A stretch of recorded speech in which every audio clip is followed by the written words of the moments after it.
歡迎收睇第二集嘅的士日誌啊！明明出門口之前都好天，無啦啦突然間又落雨。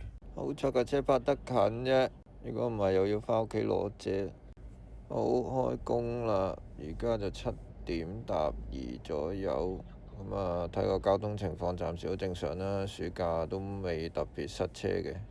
咁啊，攞支 order 就呢個粉嶺嘅嘉誠苑去葵涌嘅。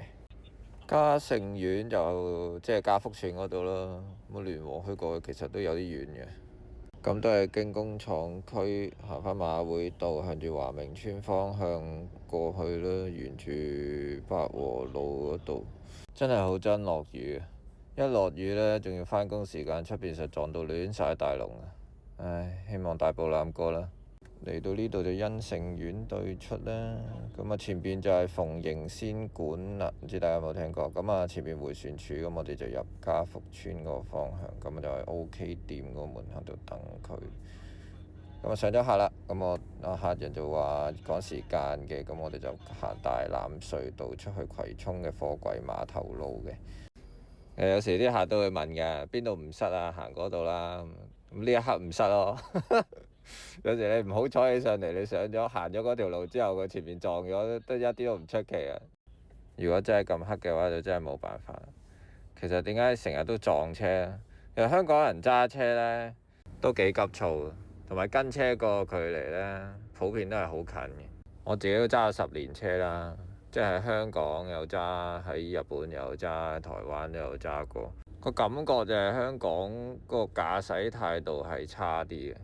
一撇除我係揸住架的士啊，即係我係揸私家車或者揸住架電單車嘅時候，其實即係都係唔係太禮讓啊。其實香港人揸車唔係太禮讓，亦都好急㗎。見你打燈啊，篤油啊，甚至乎一打燈已經同步抽緊出嚟啊。成日見到啲車推住前面架車嚟行啊，左穿右插啊。咁不過呢個可能好多原因嘅，可能嗰個快線撚啊，又真係頂咗佢一段時間，拉晒龍。我覺得行快線就好小事嘅啫，但係行快線嗰陣時，你留意下後邊啲車有冇湧上嚟啦。尤其係你前邊一架車都冇嘅，甚至乎你係跟唔到前面嗰架車嗰個節奏嘅，見到後邊有車要入返中線讓一讓。我諗有喺日本揸過車嘅朋友應該都有好深嘅體會。喺日本揸無論城市又好，甚至乎郊區啊、高速又好，其實你好難揾到人係唔讓你嘅。基本上呢，你提早打燈呢，隔離左右啲車全部都會收慢讓你嘅。甚至乎我都冇見過有嗰啲篤友撚嘅。不過你話佢哋係咪守規矩守得咁緊要呢？其實都唔係嘅。上到高速呢，其實佢哋都會超速嘅。但係真係好少人係會行住條快線唔喐咯。佢哋一見到有車，又或者排完頭，佢就即刻會縮翻入去㗎啦。佢唔會行死條快線嘅，真係好守法嘅。可能呢就係文化差異啦，唔緊要啦，最緊要大家小心駕駛啦。好啦，我哋而家就嚟到呢個葵涌嘅貨櫃碼頭路，咁而家落客啦。咁交通都非常暢順啦，都非常之順利嘅。咁好彩，一落客呢就有個熟客 call 車，就係呢個荃灣嘅荃景花園啦，就返去上水嘅。咁我而家就去接客先。咁呢度過去荃景圍就我哋行返去興芳路啦，興芳路轉左，再轉右上返去荃灣新路。咁行就應該係最快㗎啦。咁我哋一右轉上荃灣新路啦，上返快速公路線。咁我哋就會喺荃灣嘅最後一個出口出嘅，即係海之戀嗰個出口啦。咁我哋喺嗰個出口一落去呢，就經過迴旋處，就3點鐘方向出。咁啊，沿住呢條大涌道就一路直去先嘅。咁啊，去到盡頭愉景新城嗰個燈口，我哋就轉左噶啦。咁啊，挨右就準備上呢個荃景圍嘅。咁啊，過差館啦，過埋呢支燈位之後，前邊左手邊其實就已經係呢個荃景花園噶啦。不過個熟客就慣咗喺右手邊個停車場口嗰度上嘅。咁佢都已經係企咗喺度等我啦。咁啊，上咗客啦。咁我哋就會行大欖隧道返去上水嘅北區醫院嘅。咁我哋過埋呢兩支燈之後呢，就轉右嘅，就會行返青山公路啦。咁啊前面跟住挨翻右就上翻快速公路，就上屯門公路嗰邊就入大欖隧道嘅。咁呢度就係油柑頭啦，亦都成日快上位置嘅其中一個嚟嘅。咁我哋嚟到呢度就挨咗啦，上大欖隧道嗰個方向，邊度嚟就邊度去啦。頭先係嗰邊出嚟，而家呢邊翻入去啦。咁我哋就穿過大欖隧道，就會行翻原路新田公路咁樣翻去上水北區醫院嘅。咁出隧道嗰陣時，右手邊呢個位有時會有埋伏嘅，有時會有隻鐵馬坐咗喺度嘅。咁我哋繼續沿路向前行。咁其實過咗收費亭之後呢，呢條大直路裏邊呢，左手邊嘅路肩位呢，有時都會擺下啲快上位嘅。如果你係見到有架工程車或者黃色嗰啲車呢擺咗喺度呢，咁咪特別要留意下啦。咁落新田公路之後，我哋就會經過錦繡花園啦。咁錦繡花園呢個地方，我諗好多人都聽過噶啦，一個幾特別嘅屋苑啦。屋苑裏邊會有油站，會有學校嘅。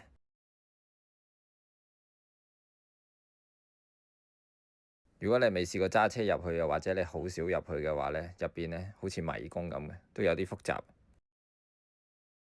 咁過咗新田落馬洲嗰個空中迴旋處之後呢，我哋就繼續向前行。而呢度前邊就左車一架、兩架、三架，呢度一單啦。跟住呢度1、2、3、4嘅第二單啦。再向前行咗1、2有兩架，前後4單嘅。因為對面呢就炒得好勁嘅，有一鑊炒得好勁，上白石坳嗰度。咁啲人可能八卦啦，就收慢後邊架車，冇留意就懟埋落去。咁啊，嚟到呢個古洞迴旋處就差唔多到我哋嘅目的地啦。咁呢度出咗去之後，我哋嚟緊就左轉入呢個北區醫院啦。咁啊，經過呢個急症室啦，咁我哋就會喺呢度落客嘅。咁呢度如果再繼續向前行嘅話呢，就係正門嚟嘅。咁我哋就唔去啦，我哋走啦。咁我哋就出翻呢一度，咁啊經過太平村呢度出嚟轉右。咁啊行翻呢條八和路啦，咁啊過咗燈位之後，我就會左轉上去掃管埔路，上翻呢個雞嶺迴旋處嘅。咁我就去食嘢先，因為我自己嘅習慣就係做完一個來回之後就翻嚟食嘢㗎啦。但係咪次次都係呢？都未必嘅，有時都要睇支 order 去咗邊度，再決定食啲乜嘢或者喺邊度食呢。咁今日我就會喺上水中心嗰度食嘅，轉頭影一影俾大家睇。你睇睇車先，佢架車佢揾八達通啊，唔好意思啊。得啊，揾到啦，揾到啦，揾到。哦，揾到，唔好意思。得唔緊要嘅。咁其實抄唔到八達通又冇乜特別嘅啫，不過我就想純粹講下，就係嗰個叔叔真係好有禮貌，好少見有保安咁有禮貌嘅。咁而家就泊車先啦。咁泊咗車之後呢，前邊就有部 lift，我哋就上2樓嘅。咁呢間嘢我間唔中都會嚟食嘅，啲嘢都 OK 嘅，幾好食嘅。大家有興趣都可以嚟試下。咁食飽啦，就繼續上路啦。而家個時間係9點24分，唉，咁啊仲有排做嘅。咁點解會嚟呢啲地方食嘢呢？就係因為佢有停車場，因為呢頭抄牌都抄得好犀利，咁所以我都費事搏啦。我通常都係擺停車場就去食嘢嘅，同埋我食嘢呢都好咪咪摸摸嘅。我食個早餐可能都要大半個鐘，甚至乎1個鐘嘅。咁啊出到嚟喺度等 order 啦。咁睇緊呢條片嘅你，如果係揸混能車嘅話，咁你就要留意下停車場嗰個問題啦。因為我哋個車身都比較高，同埋最緊要有個頂燈嘅，我已經掃爆過㗎啦。唔好諗住人哋啲高新車入到你就入到，通常低過1.9米呢，我都唔會入去㗎啦。咁而家呢，我就去上水火車站，就拎咗支 order，就喺火車站嗰度去觀塘嘅順安村嘅。咁啊，又嚟翻呢一個地方啦。我哋今次就右轉行翻八和路啦。咁啊，沿住直去，咁就會去得翻上水火車站噶啦。咁有時有啲客呢就唔識嘅，喺羅湖過關搭火車過嚟就唔識喺邊度上車嘅。咁上水站有啲人就會行咗去上水廣場嗰邊。咁如果你人行呢就好方便嘅啫，其實係一條天橋之隔嘅啫。但係如果車行嘅話，你去錯邊呢就幾麻煩嘅，所以通常都會叫佢哋嚟呢個彩園的士站嗰度上車啦。咁呢個熟客嚟嘅，咁佢都好熟家寶噶啦，已經企定喺度等我啦。咁我哋就上咗車之後就掉頭啦，因為嗰個路口一出嚟係唔能夠右轉嘅。咁啊掉咗頭之後，我哋嚟到燈位就轉翻左。入呢個寶石湖路啦，咁啊嚟緊我哋迴旋處就挨咗就可以直出去高速公路噶啦。咁去東九龍基本上都冇乜太多選擇噶啦，都係行呢個吐露港、行大老山隧道或者獅子山隧道嘅。咁你睇下實質你去邊個位置啦。咁今次我哋去順安村，即係順利嗰一邊啦。咁嗰度呢就行大老山嘅。咁而家呢個時間呢，都9點幾，都差唔多10點噶啦。咁我哋出到去呢，照道理就唔塞車嘅，因為揸開呢邊嘅人都知道噶啦，嗰條上馬料水橋同埋大老山隧道出九龍呢，再早啲嗰個返工時間呢，就塞到鼻一隻嘅。咁如果真係一個唔好彩再炒埋車嘅話呢，尤其是呢度啦，黑點嚟㗎啦，天賦海灣，咁啊炒埋車嘅話，你都可以攞定副啤出嚟坐㗎。咁呢度就係馬料水橋啦，我哋上咗橋之後一路沿住右手邊落橋啦，咁就向住沙田市中心個方向啦。咁我哋經過石門啊、可樂廠嗰啲，咁我哋就會入呢個大老山隧道㗎啦。都有啲頂嘅，都塞塞地嘅。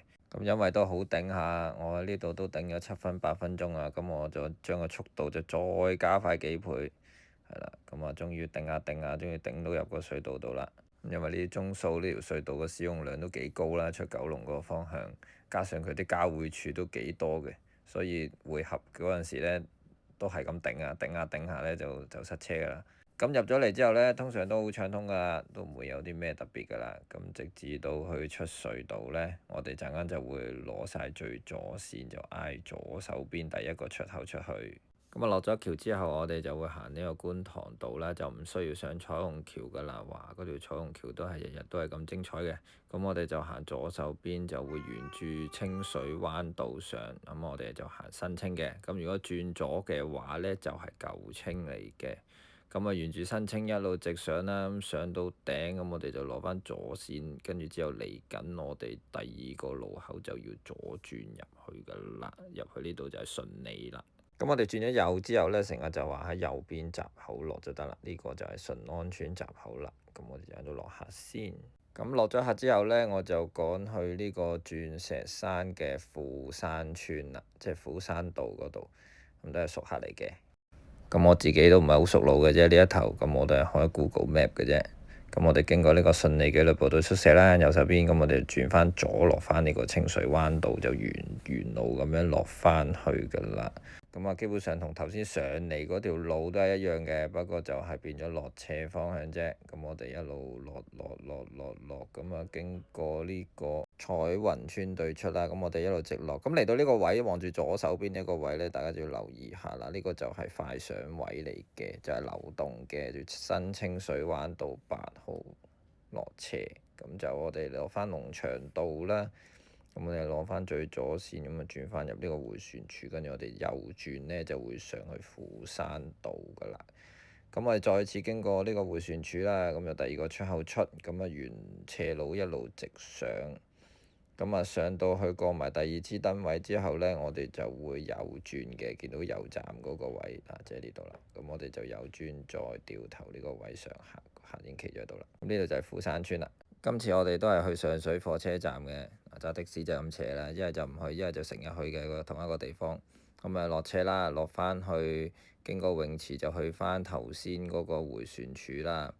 咁我哋今次都係第2個出口出，咁就經過上邊星河名居，即係荷里活廣場嗰度呢。咁我哋就會沿住呢度行嘅。咁嚟緊燈位我哋會左轉。咁嚟緊呢個燈位左轉咗之後呢，右手邊就係龍蟠苑啦。咁左手邊有個位就係轉入去嗰啲公共交通嗰個站入邊嘅，咁的士站都嗰度入邊㗎啦。咁我哋再轉咗就上返去大老山啊，呢度上就好快嘅。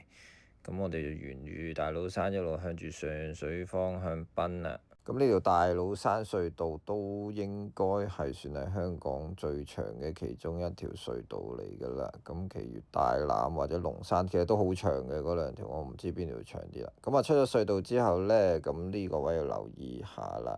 呢個叉位都係會擺快相嘅，就係2號幹線國際學校方向沙田啦。咁嚟緊呢個橋底位呢，都係其中一個快上位嚟嘅，上邊就係石門迴旋處啦。咁啊就影車頭嘅，咁就即場捉㗎啦。嗰啲鐵馬就會喺呢度左手邊咁樣匿埋，咁你一俾人射中咗呢，你就會追你㗎啦。咁啊即時派彩冇仇報嘅。咁我哋又翻到嚟馬料水橋呢個地方啦。咁我哋就今次又向翻上水方向啦，落翻吐露港嚟，而家就經過天賦海灣。頭先我哋行過嗰個馬料水橋呢，如果你有經過嘅，唔知你有冇試過聞到一陣好臭嘅味啊？類似有人放屁瀨屎咁嘅味啊！咁係正常嘅，因為嗰度下邊係一個污水處理廠嚟嘅，所以每次經過嗰度呢，我哋都會聞到一陣怪味嘅。咁我哋亦都有個花名叫嗰度做臭橋嘅。如果你平時係冇打開生風，又或者你車裏邊啲香精好勁嘅話呢，就未必聞到㗎啦。咁我哋就翻到嚟呢個康橋啦，即係康樂園橋面，咁啊落翻去呢個粉嶺公路，咁就一路向住上水火車站啦。咁我哋而家就經過埋九龍坑啦，咁我哋嚟到呢度就準備翻嚟雞嶺迴旋處啦。咁上咗雞嶺迴旋處之後出咗去就攞晒最右線啦，咁啊跟住沿住呢條線一路直隊，我哋又翻嚟呢個位置，又去翻上水火車站，跟住我哋又喺呢度落下啦。咁就喺前邊安全島位落啦，我就慣性喺呢個安全島落，我就唔會喺右手邊嘅，費事頂住人。咁啊落完下之後呢，咁我就諗住兜去呢個清河村的士站度睇下啦。咁啊睇下有冇車喺度呢？冇就可以排下啦。間唔中就見到冇乜車喺度。但係今日就爆晒棚，算啦。咁我掉個頭，我都係揾個廁所去下先。咁我就去呢個寶榮路嗰個宿舍附近有個好大嘅標位，咁嗰個位呢，就行入去就有個廁所，都幾方便嘅。咁我就呢度揾個位泊低架車先，呢度有個窿好正，泊低咗，咁我就行去廁所啦。打個尿震都冇咁快就去完個廁所，翻出嚟聽到係咁撥喎，撥乜嘢呢？就咁樣八卦下先。開頭仲以為我泊咗佢個位，佢要用，冇理由啊！架車咁長，原來係呢架白色 Tesla 阻住咗佢，佢要轉彎抽頭又驚發尾發到佢，所以就係咁撥佢。咁冇啦，我試下打電話俾 Tesla 嗰個司機，打咗好耐都冇人聽，咁我放棄咗啦。咁佢都放棄咗啦，唯有直去，唔知佢點啦。咁我就走啦。咁因為呢，我就攞支 order 就喺清河村上車嘅，咁就約咗個乘客清河村的士站啦。咁呢個乘客我都車過好多次嘅，但唔係我自己啲熟客嚟嘅，都係飛的嗰度撳翻嚟嘅啫。咁就佢係去鰂魚涌嘅太古坊嘅，咁啊上咗車啦。咁我哋就去呢個鰂魚涌嘅太古坊出發啦。咁個路線基本上同頭先都好相近㗎啦，都係吐露港行翻大老山隧道。不過今次我哋就一路沿住東隧方向就過海嘅。咁講起過海呢，我諗好多人都會有個疑問嘅，就係點解啲的士成日都話唔過海？通常最普遍嘅原因就係唔熟路啦。雖然話揸的士度度都要去，一般排的士站或者截車嘅乘客都未必會去得太遠嘅。過海嘅乘客比例都唔係話太多嘅，所以啲港島車通常做嚟做去都係喺港島區，而九龍車做嚟做去都係九龍新界區。咁熟路就自然得心應手啲啦，亦都少啲爭拗，亦都少啲問題會出現嘅，甚至乎唔會有行錯路嗰個問題。咁以香港車為例啦，佢一路都係做喺香港區，都好少過海嘅。咁基本上九龍區佢個客路啊，同埋嗰個道路情況都唔係太熟悉嘅，咁就會直接影響到佢嘅收入啦。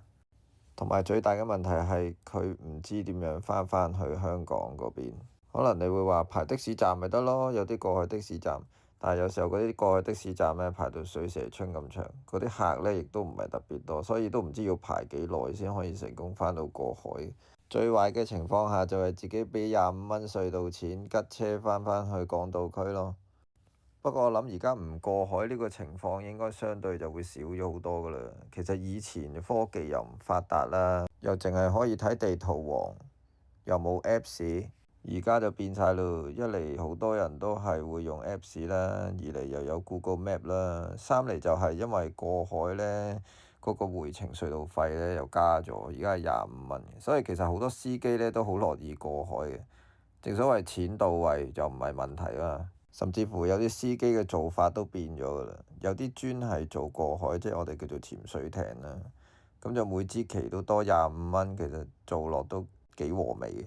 不過遇正啲交更時間就真係棘手啲㗎啦，有錢都未必有用。因為始終佢哋過海都好花時間，一來一回，所以如果啲香港車交香港嘅時候，如果你4點零鐘嚟截佢過海呢，佢都好難做嘅。其實，因為普遍嚟講交更之前都仲要去入氣啦。咁如果啲時間係高峰期嚟嘅，入一入個氣呢，分分鐘都要排大半個鐘，甚至乎1個鐘，甚至乎有啲遲交更係要罰錢嘅。咁話咁快就嚟到鰂魚涌嘅太古坊啦。咁我呢個目的地就係太古坊嘅1座。呢度其實都變咗好多。我以前揸夜更嗰陣時，間唔中都有嚟下，都唔係咁嘅樣嘅，而家都變晒。咁跟住呢，我就會去接個客嘅。咁我就有支 order 就係呢個華蘭路啊，鰂魚涌嘅華蘭路去葵涌嘅。咁啊頭先嗰位其實就兜咗個圈嘅，因為嗰度就唔俾我掉頭，咁我就嚟返呢一度就太古坊嘅柏克大廈。咁今次會去葵涌嘅青山上路嘅，咁呢度出發啦。今次我哋就會行呢個西隧嘅，行經灣仔繞道去西隧嘅。咁我哋經過太古城就準備落返去東區走廊，咁啊向西環方向啦。咁我自己本身都係港島人嚟嘅，咁啊後尾先搬去新界嘅啫，所以我自己呢就唔抗拒過海嘅，對過海嗰個地形都算頗為熟悉。不過有啲好似我咁樣係主力係做 call 車客做 order 嘅司機呢，就可能會怕少少過海嘅，尤其是呢啲鐘數，可能11點後，因為呢啲鐘數開始呢，就唔係好多乘客過返九龍區嘅，所以變咗如果你過咗去要揾嘢做嘅時候，一嚟有困難啦，人又唔係特別多，吉的就好鬼多啊！啲的士站好多都係排到爆晒棚嘅。咁專做長途嗰啲呢，基本上港島區都係噩夢嚟㗎，因為真係唔係咁容易揾到一支長途嘅 order 入新界嘅。咁喺青山上路呢，咁我哋就有幾條路其實可以選擇嘅。咁不過呢個客人就有啲趕，咁我就會行一條比較暢通啲、小燈位啲嘅路。咁我就會經貨櫃碼頭嗰邊上返去近瑪嘉烈嗰度掉頭，咁啊行返美孚嗰度上青山上路嘅。咁呢度就係美孚新村啦。咁今次我哋係會去青山上路嘅 iPlace 啦，咁即係近石梨嗰邊嘅。咁我哋喺呢個懲教所呢邊就上去沿路上就已經係青山上路嚟㗎啦。咁呢度就係華園村對出啦。咁啊，過咗油站開始落斜啦。咁冇記錯呢，就係個巴士站嚟嘅，個位係啦，就係呢度啦。咁我哋而家落客，落咗客之後呢，我就會去大連排道嗰度等柯打嘅，通常都咁，因為大連排道呢就出去荔枝角嗰邊又方便，咁啊向返荃灣嗰邊又方便嘅，咁所以方便我自己做 order 呢，就會去大連排道嗰度等嘅。咁我都係，如果有人截車嘅話呢，我都會照上嘅。咁因為呢啲時間都的確係好靜㗎啦。咁我支旗都冇落過嘅，一路就舉起咁啊擺喺度啦。其實等咗2分鐘左右呢，就有 order 啦，不過頭先就熄咗隻 cam，唔記得着返。咁呢支 order 又係青山上路嘅，不過喺頭先嘅對面方向，就呢個嘉翠園啊，就去呢個大埔海濱公園嘅。咁而家就經呢個梨木道轉返出去青山公路，咁啊一路上斜就會去到嘉翠園㗎啦。咁啊嘉翠園我聽得多，但係我就真係未去過嘅。咁我就嚟到呢度啦，就係停車場後呢個位。咁就喺呢個位等咗一陣啦。咁我就打俾個乘客確認係咪呢一個位嘅。咁啊擾攘咗一輪之後，結果嗰支 order 係取消咗。即係巴士站嗰度啊嘛，係嘛？啊！你打嚟啊嘛，係啊！如果唔係我照行住過嚟㗎，呢個方向死得啦，得啦，好啦，咁個乘客就取消咗打嘅，但係佢就冇打過俾我，咁佢就話淨喺個 Apps 度撳咗嘅啫。咁其實取消打個電話嚟話，師傅唔好意思，我唔用車啦，都好簡單啫。一般啲乘客都會咁樣做嘅。咁唔緊要啦，咁啊工作都係要繼續啦。咁啊佢呢個方向有啲難搞嘅，咁我就唯有就原路咁啊直落去荔枝角算數啦。咁啊嚟到呢個位就蝴蝶谷道啦，亦都係頭先懲教所嗰個位。咁我嚟到呢度呢，自己就會擺喺丁義之地嘅，即係 D2 Place 嗰度啦。咁個位我就覺得自己幾好掟啦，亦都有機會係會有街客嘅。咁我就諗住挨埋邊嘅，但係就咁啱有一支 order 啦。咁就係呢個四小龍嘅宏景台，就去呢個天華路嘅，即係天水圍。咁點解嗰度會叫四小龍呢？因為嗰度一條街裏邊，即係嗰條深盛路裏邊呢，就有4個私人屋苑嘅，一個就係我哋會去嘅宏景台啦，一個就係宇晴軒，仲有星月居同埋碧海藍天4個嘅。咁我就沿住呢個荔枝角道，咁啊嚟緊呢個燈口就會右轉入去興華街噶啦。咁啊轉右之後就即刻第一個燈口再轉右就去到呢個深盛路啦。咁啊同我頭先嗰個位置啊非常之近嘅啫。咁宏景台就會喺我哋右手邊最後嗰個屋苑。咁我哋要上平台嘅，咁我哋上平台拍卡入閘啦，咁就會喺呢個位置度上落客噶啦。咁啊揾個位擺低先，個乘客就未到。咁我哋陣間就會去天水圍天華路嘅豐田車場啊，應該係嗰啲爛地場嚟嘅。咁個乘客就應該試過去錯地方啦，咁就好強調係天水圍嗰邊嘅。咁唔緊要啦，咁我叫佢俾個點我都揾到嘅。不過佢就有多個乘客上咗車，咁就話想去一去青衣城先嘅。咁呢頭我就唔知邊條路線係最佳啦。所謂最佳就唔知佢想要最短定要最快啦。咁佢就話冇所謂，去到就得。咁我就照行返呢度上3號幹線。咁我就轉頭會喺青衣北橋嗰度過嘅。咁啊嚟到新創建對出就挨咗準備出返荃灣方向先，咁我就會沿住荃灣新路啦，經過晉升呢度就一路直去，就嚟緊呢個出口就會出㗎啦，咁就會落去德士古道迴旋處嘅。咁啊話冇乜車喎，咁啊之後就挨咗就上呢個青衣北橋啦。咁就主要我哋就分北橋同南橋啦，去青衣，咁呢邊就係北橋嘅。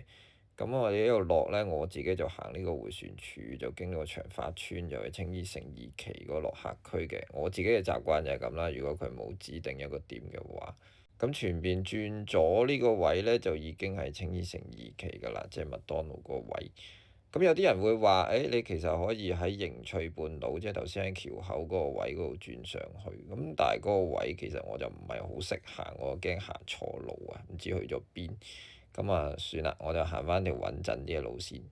咁啊，落低咗之後啦，咁我哋就會揾返呢個迴旋處嘅呢個飛機牌，咁我就會上返去公路嗰度，就會向天水圍出發㗎啦。咁啊，呢條路係我揸下的士之後先識行嘅，係一啲行家教嘅。咁以前都好少嚟呢啲地方啦，揸車。咁啊，沿住呢度上就追呢個行政大樓嘅牌，咁樣一路轉落去。咁落到去有個迴旋處仔嘅。咁左手邊呢個水公桶攔住咗個入口呢，同埋呢個左手邊呢個出口位呢，其實就係可以去到青馬大橋嘅下層嘅。咁呢個下層呢，一般呢都係唔會開嘅，除非橋面有啲咩突發事情意外，或者非常之擠塞嘅情況下呢，佢就會用㗎啦。咁啊，來回都係得一條線嘅啫。咁嗰啲機鐵就會喺你隔離縫縫聲咁樣過嘅。我自己揸咗咁多年呢，都係行過幾次嘅啫。咁嗰條路都幾特別嘅。咁如果再有機會再行呢，就會拍多次條片俾大家睇下啦。咁我哋出咗大欖隧道啦，咁今次我哋就行返呢個天水圍元朗牌啦，咁就落到嚟呢度，呢度就係博愛迴旋處附近啦。咁就一路沿住天水圍方向行啦。咁我哋天華路呢，就會行呢個元朗西天水圍東呢個出口出，咁我哋就落到嚟呢個朗天路啦。咁我哋就沿住直去先，咁我哋就落咗橋之後呢，就攞中間條線啦。嚟緊呢個燈口我哋要右轉㗎啦。咁呢個位呢，就係綠在元朗，冇記錯就好似係吉吉燒嗰個位。咁啊，我哋繼續直行啦，咁就行到上下都到啦。呢個就係豐田車場。喺入邊呢，就見到好多未完全組裝好嘅的士嘅，即係未投入服務嘅，啲頂燈嘅都未有嘅。咁可能呢個就係豐田車場，即係豐田廠嘅車場，唔知係咪啦。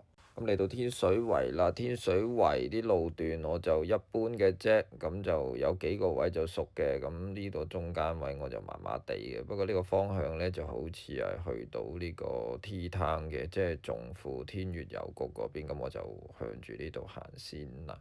咁我就本身諗住前面迴旋處掉頭啦，就去T Town 嗰度入邊有個的士站嗰度擺下等我打嘅。咁就有個熟客啱啱 call 車，就天水圍天水就去呢個上水古洞嘅，咁我就照做啦。雖然呢啲 order 正常就綠的嘅，不過客人唔介意我就照做啦。咁我哋就呢度去天水就其實好近嘅啫，過幾支燈呢就去到噶啦。咁我哋就會去天水麥當勞。咁啊，經社區中心呢邊過啦，咁呢個的士站尾就係麥當勞噶啦。咁我未見佢就擺晒車，咁我話匿埋一邊先，咁我等佢落嚟啦。咁原來佢喺前邊，咁啊讓我埋去上咗先，因為佢都有啲行李嘅。咁上咗客之後呢，我哋就會去呢個上水古洞嘅古洞北綜合服務大樓嘅。咁嗰個地方其實都好多人 call 車去，咁後邊都係一堆地盤嚟嘅，咁嚟緊應該都會好多新樓落成嘅啦。咁啊轉翻出嚟呢個天瑞路啦，咁啊前邊我哋嚟緊等下就會左轉嘅啦。咁啊去到呢個天慈邨同天佑苑附近啦，咁我哋右轉咗之後呢，就會差唔多上翻高速公路啦，就行翻頭先嗰條朗天路，就向住上水方向進發。天水圍呢個地方都真係好鬼大，如果你一頭一尾咁樣去呢，我哋揸車我諗都要10幾分鐘。都仲未計嗰啲流浮山入邊嗰啲村喎，嗰啲咩芒井圍啊、深灣路嗰啲，我啲揸的士嗰啲都未必聽過嗰啲地方。咁我哋嚟緊就上返去環迴公路，一路向上水方向啦。咁我哋就嚟到呢度，差唔多就到元朗啦，已經其實好近元朗嘅啫。咁啊，前多少少咧，呢個位就 YOHO 啦。咁啊，呢度可以出到大欖隧道去九龍嘅。咁我哋就行右線，就向上水落馬洲方向。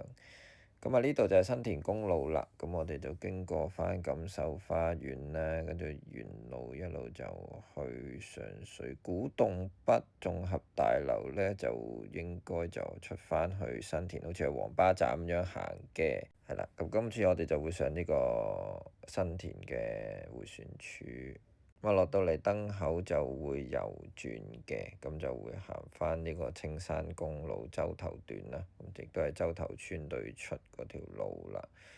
咁啊一路行呢，其實我哋前多少少呢，過埋呢支燈就差唔多到㗎啦。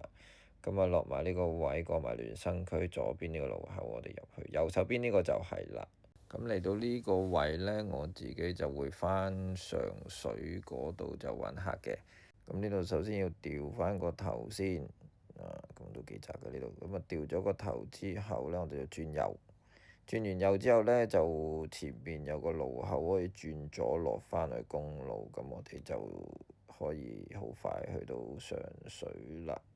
咁啊，邊行邊揾order啦，咁我就會去返寶榮路嗰個標位嗰度等嘅，因為順便想去下廁所，有啲急。咁啊，又返到嚟雞嶺迴旋處呢，我哋又轉右去百和路，再轉右入去寶榮路嘅，咁就入到去揾個標位停低先。咁去完廁所又攞支order，又係上水火車站。咁啊，去長沙灣嘅，我哋今次就咁啊，又係同一條路啦。咁啊，去火車站啦。咁啊，行到大家都熟咗啦，呢度。咁啊，都係去返安全島呢個位置度等客啦。咁啊，暫時都未見嘅，咁我等下先啦。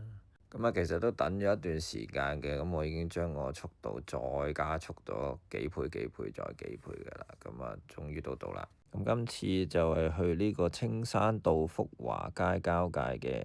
咁呢啲情況都經常有㗎啦，乘客就會話呢條街同呢條街交界。咁如果你好熟路就固然冇問題啦，咁但係揸的士度度都去，冇可能度度都咁熟㗎嘛。我哋又唔係地圖王。咁有啲人原來唔知道 Google Map 咧可以咁揾到街同街之間嗰個交界位嘅，就好似而家呢個路程為例啦。咁佢要去福華街同青山道交界，咁我嘗試揾福華街先啦。咁啊，青山道係人都知道好長好長㗎啦，咁我就唔揾青山道啦，咁我就揾福華街試下啦。咁啊，福華街其實都好長嘅，原來咁啊延伸到落去深水埗嘅，咁我就試下揾交界啦。好，咁我只要輸入青山道福華街呢，就成功揾到呢個交界位置啦。咁搜尋完之後呢，最好自己就手動確認一下嗰個位置係咪啱啦，同埋嗰兩條街之間嗰個交界位係咪成立啦。因為有啲客就唔識嘅，就會都試過同你講話彌敦道上海街嘅，咁其實嗰兩條街呢，都係同一個車頭方向，並唔可能有交界嘅。咁有時你就咁 Google 搜尋呢，佢係會就咁定咗你喺彌敦道或者上海街，咁你跟住個導航行，咁啊瀨嘢啦。咁啊，亦都會有第二個情況，就係真係有呢個交界嘅，但係有兩個車頭方向嘅。咁你自己就要手動再確認一下個車頭方向係咪啱啦。如果唔係，你去咗個交界位，個客同你講話，咦，我喺對面喎，或者我係要去對面喎，咁啊慘啦。咁我哋頭先就行完馬騮山啦，即係大埔道，咁啊又係嚟返呢一個地方啊，即係嗰個懲教所對出，咁啊蝴蝶谷路，咁我哋就轉咗呢條就係已經係青山道奇華，咁就沿住一路直去啦。咁福華街就其實喺我哋前少少，唔係好遠嘅啫。咁我成日就話係過咗油站呢個位置落。咁啊，落咗客之後呢，我都差唔多時間要揾支收工旗啦。咁我自己呢度呢，就唔會點擺啦，因為好多燈口位，咁我亦都唔會再上街客噶啦，因為我要返上水粉嶺，陣間一拉門同我講過海，我就瀨晒焦啦。咁我就會去美孚嘅，咁美孚呢個位置就四通八達啲啦，好多地方我都可以攞到 order。咁我就會擺喺蘭秀道附近呢個位置嘅。咁我都等咗差唔多成半個鐘啊，咁終於都有個熟客 call 車啦。咁就會喺呢個葵盛圍度返上水中心嘅，即係我今朝食早餐嗰度又會咁巧。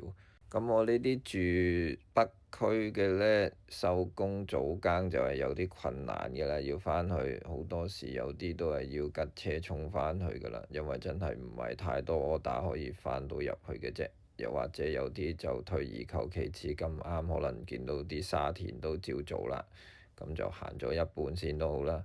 咁今次我就去葵盛圍啦，咁我就喺興芳路嗰度上返呢度，咁我前邊呢個路口就會右轉嘅，咁啊呢度就已經係葵盛圍㗎啦，咁我就會去嗰個馬會嗰個分科診所，咁我都係跟地圖行嘅啫，咁我都唔知邊度嚟嘅，咁啊前邊整路喎，咁我隔離呢個工程車又唔知褪下褪下，咁原來要褪上去擺入去入邊嗰度，咁啊搞咗一輪啦。咁啊，終於都行返啦。咁我哋前邊呢個位右轉就係嗰個診所門口。好，個乘客都到咗㗎啦。咁啊，呢個位置返上水其實都唔止一條路線可以行嘅。咁問個乘客，咁就會行城隧嘅。我哋今次。咁呢度就係學車聖地嚟㗎啦，咁啊大家見到啊忍讓一下啦，咁啊前邊呢個 van 仔就想爬頭啦，咁啊小巴就埋站，咁突然間個小巴開車喎，哇！爭啲就掃到佢，唔睇路嘅啲小巴有時都，我自己就冇揸小巴啦，不過我就唔係好理解嗰啲綠 van 點解好似成日都好趕時間咁樣嘅，其實係咪要跑轉數嘅呢？咁我哋而家出返呢個葵福路啦，咁就一路直落，咁啊會落到最底嗰個燈位之後，就會再右轉返去德士古道。咁我哋沿住德士古道上呢，就會去得返城隧㗎喇。咁轉燈啦，我哋轉右之後就會經過呢個荃匯啦，咁同埋呢個富麗嘅。咁啊過埋富麗之後呢，就上呢個荃錦交匯處嘅。咁嗰個迴旋處呢，就都幾大，咁都好多個出口，四通八達啦。咁第一個出口會出到石圍角，咁去到屯門啦、大帽山，咁我哋就第四個出口出就係沙田派上城隧嘅。咁啊，城隧呢，行咁多次啊，唔知點解咁多條隧道裏邊呢，呢條隧道啊收得特別差嘅。咁啊，出咗城隧之後呢，咁我哋就去返沙田市中心，沿住吐露港咁就會返上水㗎喇。咁而家呢個都差唔多係放工時間啦，啲車都開始多㗎啦。咁返入去呢，就通常交通都係相對係暢順啲嘅，咁啊出去晏啲呢，就會開始塞啦。咁都有網友問過我嘅，點解你做親嗰啲期都咁大碌嘅呢？咁呢個係純粹個人跑法問題嚟嘅啫，因為我住呢啲北區呢啲咁嘅新界牛呢，咁其實出入基本上都係要做 order 啦，冇辦法啦。如果你周圍排的士站呢，我諗排到天荒地老都唔知出唔出到去。咁跑法因人而異嘅啫，咁有時跑到悶呢，我都會做下其他嘢嘅。咁話咁快，我哋又到咗啦，咁啊到咗之後就冚旗啦，因為我就要去入戲。咁我平時呢，就一缸氣就啱啱好嘅，咁有時可能勤力少少呢，就啱啱掹車邊就唔夠，又可能中途就要補一槍氣嘅，咁今日就啱啱好，咁啊行晒一缸氣，咁啊成功返到嚟，咁我就去呢個塘坑嘅 Esso 嗰度入嘅。咁而家呢個鐘數就4點鐘鬆啲啦，啲氣站都開始排隊㗎啦，因為大部分人都係5點鐘或之前就要交更嘅。咁我哋呢一個區呢，基本上成個上水粉嶺呢，就得2個氣站可以用嘅啫，一個就係呢個塘坑村 Esso 啦，另外嗰個就係之前講過嘅華心村中石化嘅。咁其實呢，喺我屋企附近呢，都有一個氣站嘅，就喺皇后山出嚟沙頭角公路日豐對面有一間 Shell 嘅油站嘅，不過嗰間呢就 XO 嚟嘅，貴到飛起嘅，所以啲人基本上都唔會去嗰度打㗎啦，除非好緊火或者補少少嘅啫。咁至於嗰個價錢出入可以有幾多呢？喺遲啲嘅影片裏邊我都會介紹一下嘅。咁今集就講住咁多先，我哋下次再見啦，拜拜。